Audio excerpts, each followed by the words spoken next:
Okay. Hello, dear friends. Look at this house. Hello, dear friends. Good evening. Such a beautiful, beautiful evening.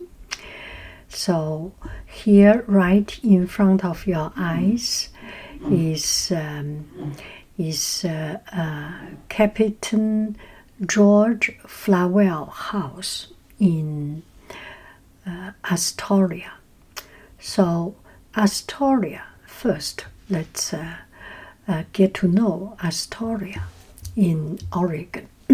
Astoria is one of the oldest American settlement in the west of Rocky Mountains, and it is located at the mouth of Columbia River. And the Columbia River, the name came from Robert Gray sailed to Astoria, and his boat was called Columbia something, so he called this river Columbia River. And the name Astoria actually came from so the name comes from Astoria. The name comes from a person's name, and this person is called John Jacob Astor, and he was a very, very, very rich, one of the top rich businessmen, and in New York area, in the East Coast. And you know what? At that time, there was something very, very a la mode, very fashionable. Can you guess it? Beaver hat. I cannot imagine it. A beaver hat. It's a very fluffy, very soft beaver hat. Maybe because right now I am living in California, I will never ever think about wearing something so warm, right? But maybe in the East Coast there is a need. So beaver hat was a la mode and was very fashionable. So there is a demand for beaver. So they killed the beaver. Yeah, and this is this something to do with good Gastor, the beaver tail? The Canadian eat a lot of beaver tail. Anyway, it's not a good joke. Yeah, so they killed a lot of beavers, so hunt for beaver, and to gather its fur, and that place is called Fort of Astor, the Fort of Astor. So that is the original name why Astoria is started. And Astoria started doing this, gathering a lot of beaver fur, and later on the people, the immigrants, later on there was Oregon Trail, people from different places east come to Oregon, and so not only the fur trade, but also the lumber, the wood. They cut a lot of redwood. You know that area until California, the North California coastal area, there were these huge, humongous, and very tall coastal redwood. There is a little bit of scientific knowledge. Coastal redwood is actually not exactly the same as sequoia redwood. Sequoia redwood is found in Sequoia National Park. It's in relatively dry and warm climate. So it's super duper thick. The tree is very, very large. And the coastal redwood in the coastal area, there is moist, right? Because of the moisture from the ocean. And it's up north. It's relatively cold. And their way of surviving is to compete in its height. And the higher it is, the better chance to get nutrition, to get sunshine, right? So it becomes thin and tall, and as tall as 300 yards. Can you imagine 300 yards, 300 feet? Anyway, 300 feet, I think, 300 feet. Anyway, it's as tall as the tallest in the whole wide world. As tall as you cannot take a picture of it. You have to zoom up, zoom down, like that. So, and the sequoia is relatively wider, so it gets the nutrition from a lower part, from the root part. And coastal redwood, which is tall, super duper tall, gets its nutrition from top of the tree, middle of the tree, different kind of environment. So that's the background of it. And later on, same as any fashion, the baggy fashion get out of date, and the skinny jeans get out of date. And at that time, the beaver hat got out of date. So people had less demand for this fur business, and the wood cutting becomes much a bigger business. And also at the same time, the immigrants from America, from East Coast, and learned from the native people, Native American people, learned from the native that salmon was how to catch up the salmon. And at that time, the salmon was so much, legend had it that people can walk on the back of the the salmon, and without falling into the water, you can see that the whole river is full of salmon.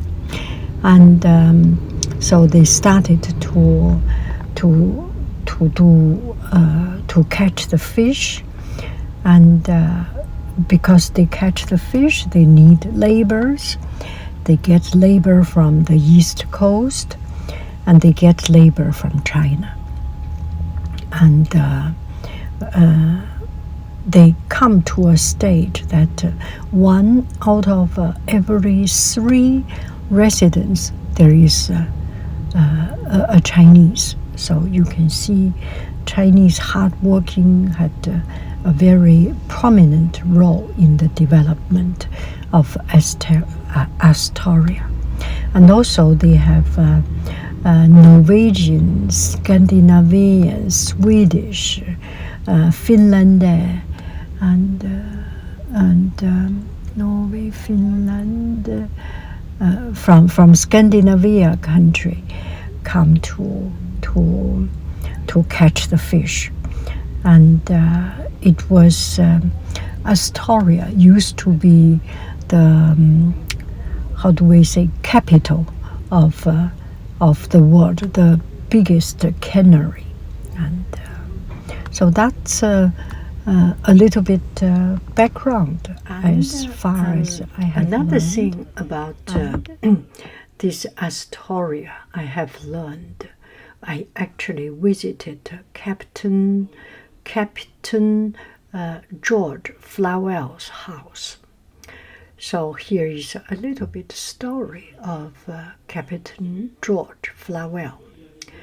So he is an immigrant, and he shipped goods, and he's a captain, and he sails to different places, and shipping goods to Astoria, to San Francisco, and he came here, and he found this place is good, full of resources, and it's very important for the wood to ship out. But Astoria, with the Columbia River entering, the water entering to the Pacific Ocean and meeting with the Asian water, this place is quite dangerous, and the navigation, the naval navigation or the waterway navigation is very important. And the sandbar is, because of the wave change, the sandbar changes. So he started to do a kind of a guiding service, guiding the boat to come in, the ships, the boats to come in. And I understand it because when we sailed in Mediterranean, in Italy, in Croatia, sometimes we parked in the water, and sometimes when we come back, we need to get into the port, right? And there is always someone coming in onto your boat and guide you to go this way and that way. You know, at that time, 200 years ago, there was no Google Map. There was no Apple Map. There was no GPS. It needs knowledge. It needs expertise of knowing the land, knowing the water, knowing the wind, knowing the wave, and knowing all this current situation. And Mr. George Flavel, Captain George Flavel, was one of such a person. So he made a business out of it. So he wrote to the territory of Oregon and asked for a permission so that he can license to be a licensed guide, a navigator, to get on other people's boat, to bring the people coming in. And there was such a big demand for it, so he made a fortune out of it. And as he made the fortune out of it, he branched out his business. So he branched out his business in the banking, in the education, in mining. I think he had a mine in Australia or Brazil. Anyway, he was one of the richest person, one of the richest, and just he made it the best in Astoria. So he made to prepare for his retirement. He made this beautiful house, and this beautiful house, he lived there until he died, and then his wife lived there, and then the two daughters lived there, and his son also. He has a son, two daughters, and they all lived there, and the son later died at the age of 69 or something, and then his wife lived another 20 years. So he married at the age of 29, and his wife actually at that time when they married was 14 years old. Oh, it's the old time. Okay, yeah, 14 years old, so 15 years difference. Anyway, we should not judge, use today's standard, right? So his wife lived and his daughters lived there, and he has two daughters also. Yeah, one son and two daughters. And the daughters are very talented gifted in music, do performance in San Francisco, locally, and in Paris, piano and singing. And they lived there, and once the whole family, their direct family, passed away, their granddaughter lived there.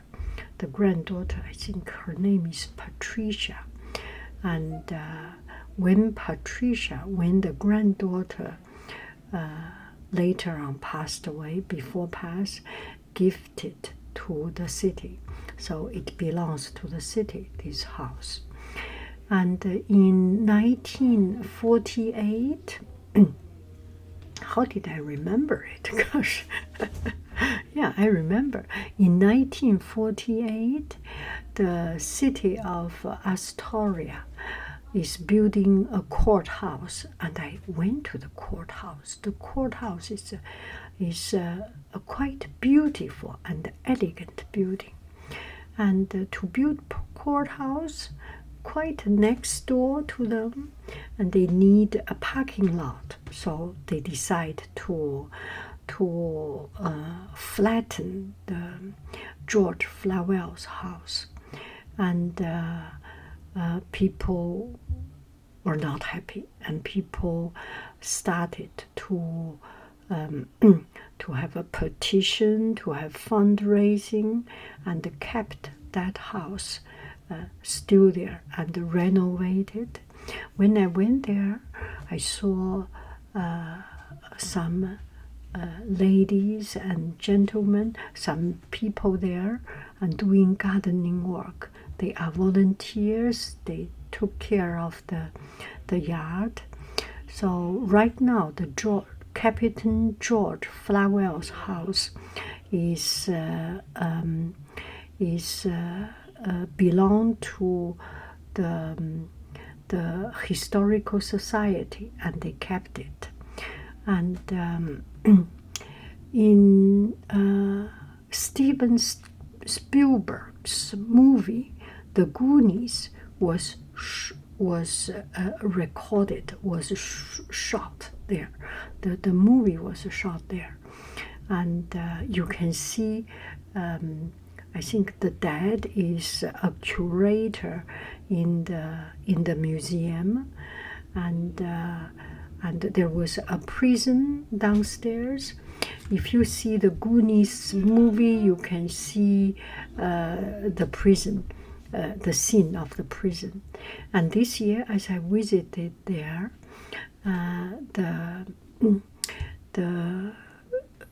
the docent told me that they are planning a 40 years anniversary for the Goonies, and all the Goonie fans around the world, around the country, knows about it. If you are interested in the movie Goonie and interested in Astoria, you can take a look. So that's something about the house. And what you are seeing this house, I asked the docent, and she told me it's almost 50% of the things are the original. Some of the lighting, the chandelier, some of the furnitures were once used to be there, because they took good care of it, and also because they didn't sell out to many through many hands. It's always the same family keeping it, so 50% of it are original, and the house is absolutely beautiful, very spacious, well designed, and yeah, it's very classy. And the designer is a German designer, and Captain Flavel invited a German architect designed it, and they have used as much as possible modern technology, such as central heating, such as toilet paper, the toilet water, the water drainage system, and that things. So Astoria is such a beautiful and unique city, and there is not very much of. Still, there is a kind of a kept place. It's not so touristy, not too touristy. Knowing its history, you may think there are more people, but less people, and so they are kept in its very much in its original essence. In 1920 something, there was a big fire, and the city, a lot of the city was actually rebuilt, and still it kept its original glory, its original style, and the city is very artsy. I went past by an art store. You think in almost at the end of the world, at the end of that part of continent, or that part of the land, you know, the Columbia River really cross the land, right? And you may not think there is so much things, but the art store is absolutely fantastic. It's like the top art store, not too expensive, with everything, with good things, and just the right good things. I'm very impressed. Yeah, and oh, another thing is about the Megler bridge. So, you know, some friends said, "Haiying, you plot, I'm smiling to see you plotting to go to Fred Meyer." Yes, I did plot. I had finished my dinner, and I said, "You can go back to home to work, and I will have a tour." So I went across the bridge to Fred Meyer, and that bridge. Some friends, local friends, told me it's Young's bridge. Thank you so much.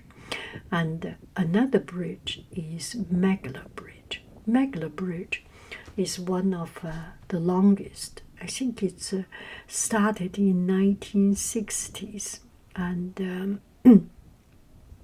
and it brings Portland, the Oregon, connecting to Seattle. So with it ease the transportation, it's a big boom for the local economy, because things are easier to go out. You can go to a different go across the river instead of ferry, and much faster. And the bridge is so long, so beautiful. And one thing really impressed me. In 1996, the Megler Bridge the Megler Bridge used to charge people for passing, for crossing, because they need money to build the bridge. And then they promised, once the bridge is built, we will not charge you. So in 1996, promise made, promise kept. They stopped the so starting from 1996, they stopped charging toll fee for people passing by, because promise made, promise kept. And when they built it, they promote it as fundraising money for building the boat, for building the bridge. Once the bridge is built, we will not charge you. And they kept that promise. And another thing I noticed, this time we pass Oregon, the Pacific coast, there are many, many bridges. Not a single one charged fee. And another thing is that in Oregon, you do not pay sales tax. I heard they have a very high income tax. I do not know their economy. I do not know what is their city plan, but or state economic planning. But I feel that not charging sales tax may boost consumption, right? And also for people who travel to Oregon, like myself, I would be happier to buy more from that place if it's a national chain or international chain. It might be better to buy from there than buy in a state that charges tax, right? Yeah, well, from a selfish point, yes, and it's a reasonably selfish, right?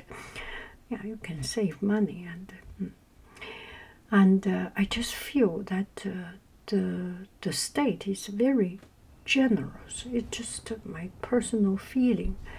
A lot of things I do not know, I do not understand, but I absolutely enjoyed my trip in